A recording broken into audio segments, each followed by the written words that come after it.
টলিউডের জনপ্রিয় অভিনেত্রী মধুমিতা সরকার বিয়ে করতে চলেছেন।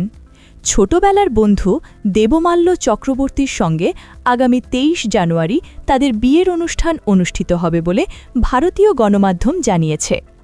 বারুইপুর রাজবাড়িতে আয়োজন করা হবে ঐতিহ্যবাহী সাজে বিয়ের আসর। বিয়ের পর ২৫ জানুয়ারি শোভাবাজার রাজবাড়িতে হবে রিসেপশন অনুষ্ঠান। বিনোদন জগতের বহু তারকার উপস্থিতির সম্ভাবনা রয়েছে সেখানে।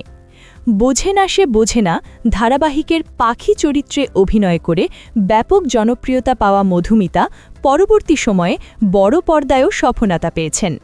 তার অভিনীত ছবির মধ্যে রয়েছে পরিবর্তন, লাভ আজকাল পরশু, চিনি, দিলখুশ, সুরিয়া এবং কুলের আচার।